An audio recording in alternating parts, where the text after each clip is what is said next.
mulai ya. Oke, selamat siang teman-teman semua.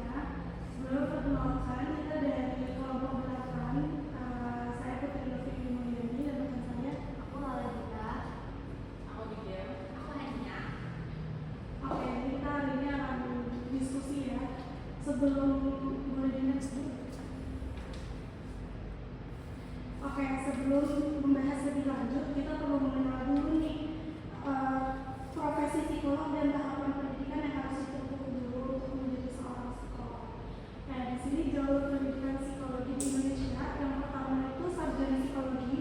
Jadi berdasarkan Undang-Undang Nomor 23 Tahun 2022, pendidikan psikologi di Indonesia itu dimulai dari program sarjana psikologi. Jadi atau S1. Jadi di tahap ini mahasiswa itu akan mempelajari dasar-dasar ilmu psikologi, metode penelitian, serta berbagai cabang psikologi seperti psikologi perkembangan, psikologi sosial, psikologi pendidikan, dan psikologi klinis. Terus lulusan program ini tuh akan memperoleh gelar sarjana psikologi atau SSI, tapi belum memiliki kewenangan untuk memberikan layanan psikologi secara profesional karena pendidikannya itu masih berfokus ke penguasaan teori dan dasar keilmuan psikologi. Dasar hukumnya ada pasal 6 yang pertama. Pasal 6 itu isinya pendidikan akademik sebagaimana yang dimaksud dalam pasal 50A terdiri atas A. Program sarjana, B. Program magister, dan C. Program doktor. Kemudian selanjutnya ada pasal 10 ayat 1 isinya itu lulusan pendidikan akademik sebagaimana yang dimaksud dalam pasal 6 mendapatkan ijazah dan gelar akademiknya itu sesuai dengan ketentuan peraturan perundang-undangan. Kemudian yang artinya itu lulusan S1 psikologi dapat memperoleh gelar akademik tapi belum mendapatkan gelar profesi psikolog sehingga belum bisa untuk memberikan layanan psikologi secara profesional. Boleh di next. Oke, selanjutnya profesi. Jadi setelah melaksanakan pendidikan sarjana, mahasiswa itu dapat melanjutkan ke pendidikan profesi psikolog. Jadi program ini tuh tujuannya untuk membentuk praktik profesional melalui kegiatan asesmen psikologis, konseling, intervensi psikologis, dan penanganan kasus yang secara langsung. Selanjutnya di tahap ini mahasiswa juga wajib mengikuti uji kompetensi sebelum dinyatakan lulus sebagai psikolog profesional. Terus nanti setelah lulus, psikolog itu akan punya SPR atau surat tanda registrasi dan SISLP atau surat izin layanan psikologi sebagai syarat untuk memberikan layanan psikologi kepada masyarakat sesuai ketentuannya yang ditetapkan. Dasar hukumnya ada pasal 8 ayat 2, isinya itu program profesi sebagaimana dimaksud pada ayat 1 huruf A itu merupakan pendidikan keahlian yang diperuntukkan bagi lulusan pendidikan psikologis program sarjana. Kemudian ada pasal 10 ayat 2, isinya lulusan pendidikan profesi sebagaimana yang dimaksud dalam pasal 8 akan mendapatkan sertifikat profesi dan gelar profesi sesuai dengan ketentuan peraturan perundang-undangan. Kemudian pasal 13 ayat 1, mahasiswa akan mengikuti uji kompetensi pada akhir pendidikan profesinya. Pasal 15 ayat 1, isinya pasal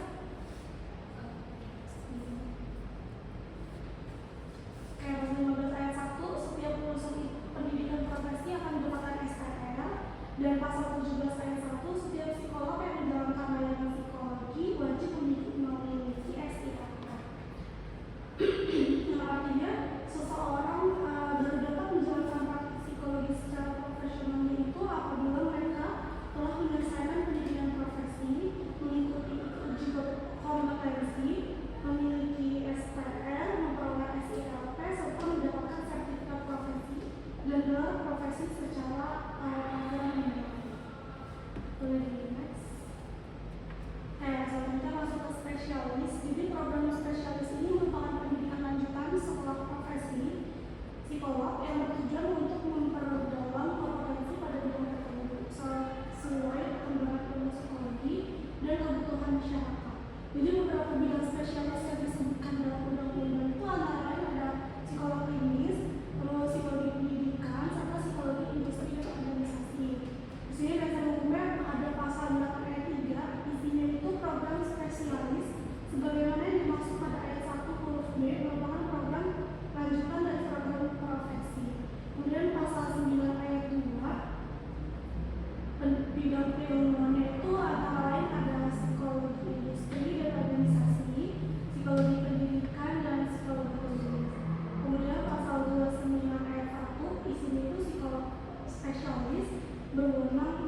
kedua, terus dia 24 jam, terus gratis, terus anonim, dan kita nggak ngerasa di hati ini karena itu kan robot bukan orang gitu. Dan kalau kalian sadar, setiap kita curhat ke ChatGPT atau kita nanya, pasti mereka selalu setuju kan apa yang kita ungkapin ke dia. Terus teknologi membantu memperluas akses kesehatan mental dan meningkatkan kesadaran masyarakat terhadap pentingnya kesehatan mental. Namun AI belum mampu menggantikan empati, hubungan terapeutik, dan penilaian klinis psikolog profesional. Terus penggunaan AI juga memiliki resiko seperti terlalu menyiapkan pengguna tadi aku bilang, dia kan selalu jawab iya, padahal kan belum tentu solusi yang kita kasih atau cerita yang kita kasih itu kan nggak tentu benar gitu. Terus kurang tepat menangani krisis mental. Terus yang ketiga, masalah privasi dan keamanan data. Sekarang banyak ya data-data yang bocor dari ChatGPT ya. Terus fenomena ini juga menjadi tantangan baru bagi profesi psikolog di era digital karena kebanyakan masyarakat pada beralih ke AI untuk curhat misalnya. Nah, di sini penelitian menunjukkan bahwa banyak AI chatbot masih kesulitan mengenali tanda-tanda krisis mental dan suicidal identification secara akurat. Terus penelitian juga menemukan bahwa chatbot AI cenderung terlalu mengiyakan pengguna atau psychopathic behavior, sehingga beresiko memperkuat delusi, pikiran negatif, atau keputusan berbahaya pengguna. Terus beberapa penelitian juga didukung bahkan merekakan bahwa AI tidak dapat memberikan intervensi profesional pada kasus kesehatan mental dan psikologi seperti grup ini. Next. Oke, selanjutnya ini ada AI dan digital mental health kayak yang udah dijelasin sama teman aku sebelumnya. AI ini kan di zaman sekarang tuh sering banget ya digunain, entah itu buat nanya tugas atau bahkan tuh curhat gitu sama AI. Nah, jadi kayak banyak orang yang menggunakan AI karena AI itu tuh kan dianggap lebih praktis gitu kan, kita tinggal ngechat aja dia bisa jawab gitu, aksesnya juga gampang banget gitu. Apalagi terkait kesehatan mental, kadang kan kayak kita ngerasa kita lagi kayak ngerasa sedih nih perlu curhat, nah kita curhat ke AI karena AI itu kan gampang memvalidasi perasaan kita ya, biar dia ngejudge kita gitu. Makanya di era sekarang ini banyak banget orang-orang yang mulai beralih ke AI gitu. Terus kemudian next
calon psikolog itu tuh mampu untuk menghadapi kebutuhan masyarakat di era digital gitu kan. Yang udah dijelasin sama teman aku Ania, kalau misalnya psikolog kompetensinya memang harus selalu diimprove terus sesuai dengan zaman gitu ya. Nah, yang pertama juga ada itu meningkatkan literasi digital mahasiswa psikologi. Yang kedua, untuk mengintegrasikan materi AI dan digital mental health itu tuh dalam kurikulum gitu. Jadi seharusnya materi AI dan digital mental health itu memang harus kita udah pelajari sebagai mahasiswa psikologi gitu. Terus yang ketiga, untuk memahami etika penggunaan teknologi dan layanan psikologi gitu. Selanjutnya. Terus penggunaan AI dalam kesehatan mental itu tuh perlu diimbangi dengan pengawasan dan tetap mempertahankan nilai utama dari profesi psikologi gitu kan. Karena yang tadi sudah dijelaskan bahwa penggunaan AI atau chatbot itu kan menyebabkan kita tuh jadi ketergantungan emosional. Nah, kita harus tetap diimbangi agar supaya itu tidak melanggar etika profesi psikologi gitu. Yang pertama itu bisa dengan membuat regulasi penggunaan AI dalam layanan psikologi gitu kan. Jadi perlu untuk dibahas lagi supaya penggunaan AI itu masuk ke layanan psikologi gitu. Terus yang kedua untuk menjaga keamanan dan kerahasiaan data pengguna, dan yang ketiga itu tuh tetap mengutamakan empati dan juga hubungan terapeutik antara psikolog dan klien gitu. Sekarang kita mau business ya. Bentar aku setting dulu.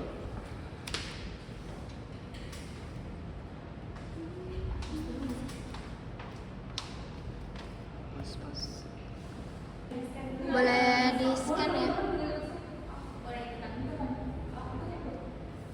Sorry.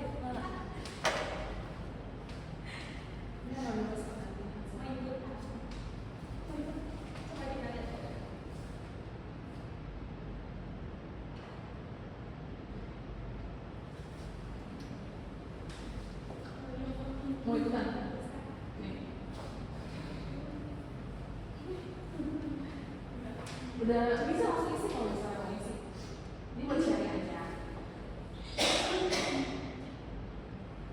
Kayak ada tulis makan. Siapa yang sama kayak orang ini? Kalau lagi review makan. Aku.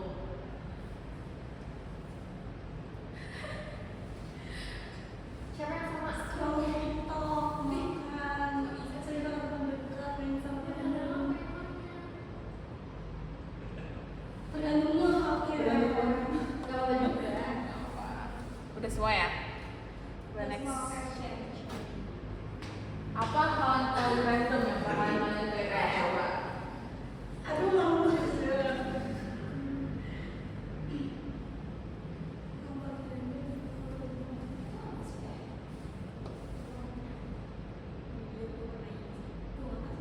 hidup kemalan.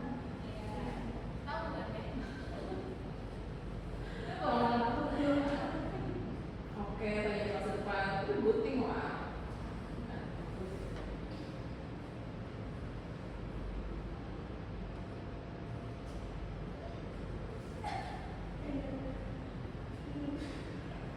Oke, udah nggak boleh ya kita konsul ke AI ya, langsung datang.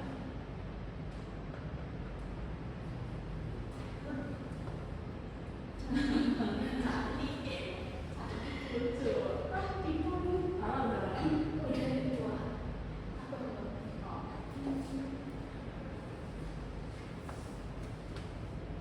Ini nggak boleh konsul sakit ke AI, nggak boleh ya.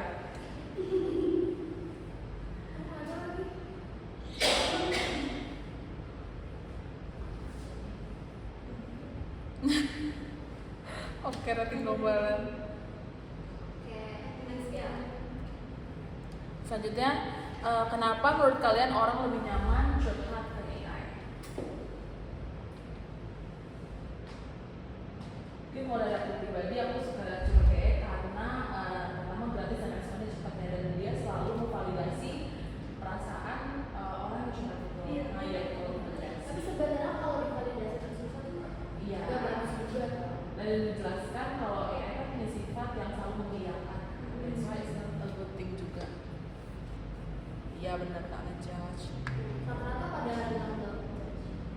Ya, tapi kalau misalnya di akhir di akhir kalimatnya kita bilang tolong jawab yang jujur, kadang nggak bisa jujur kan? Iya, tapi dia seperti yang tadi kita tahu di penelitian tuh ya itu dibuat untuk 90% tuh setuju ke kita. Jadi mau kita cerita apapun ke dia, at the end pasti mereka akan setuju sama kita. True or false, AI memiliki empati seperti manusia. Gampang lah ya, nggak mungkin. Tidak betul. Oke, ada yang jawab true. Oke.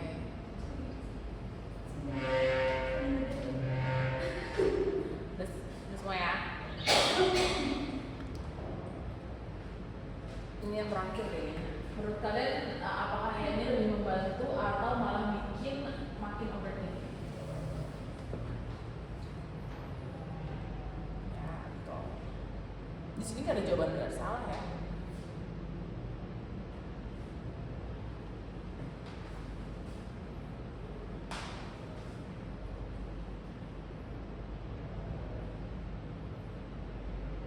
Di sini mostly dua-duanya ya. Oke. Selesai kita akan ke quizzes. Mana ya?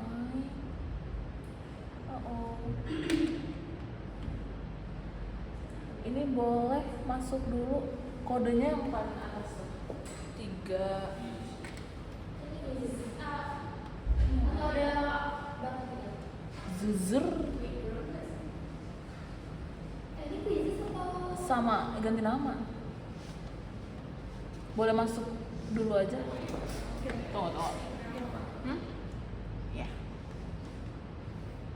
Sebentar.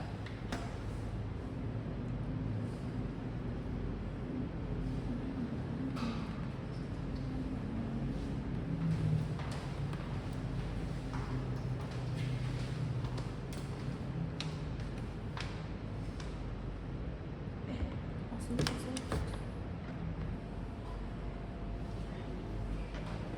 Jika sedang stres, saya lebih nyaman curhat ke AI dibanding manusia. Pengalaman pribadi aja, aku sih kadang setuju ya. Jadi tergantung. Yes, gitu. Tapi ini nggak ada jawaban bersama, so it's opinion aja.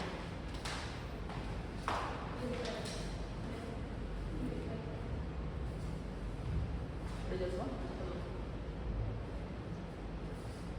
Jawab setuju dan setuju. Dan aku sama. Kombinasi.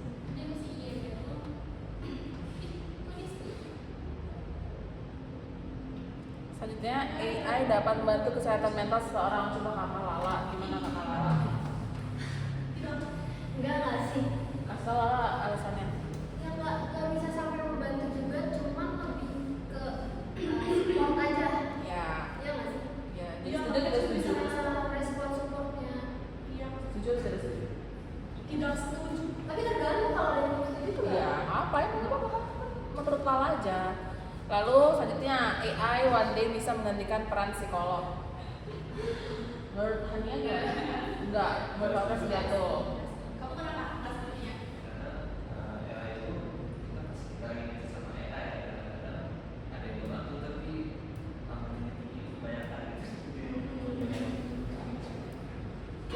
Kira setuju nggak sih? Nggak setuju juga. Karena Sama sih, karena mereka kan AI itu kan ujung-ujungnya kan dibuat dari manusia juga kan. Jadi mereka tuh nggak bisa kayaknya itu sih lebih ke mereka tuh cuma bisa empatinya doang gitu. Mungkin kalau misalnya ngikutin kayak kode etik itu nggak bisa karena mereka kan mau kalau gue bunuh diri aja biar jadi sama kamu mau nggak? Mau ya di sini aja bunuh diri aja kan dia kayak gitu kan dia kan nggak ngerti kan kode etik itu gimana. kalau menurut Najila sih itu nggak setuju. Oh ya karena? Saya sangat tidak. Oke. Selanjutnya curhat ke AI terasa lebih aman karena tidak dihakimi. Ini opini masing-masing aja ya berarti ya. Kak Didea setuju kenapa? Itu ngerasa aja. Oh, ya. Psikolog tetap dibutuhkan meskipun AI semakin canggih. Kenapa?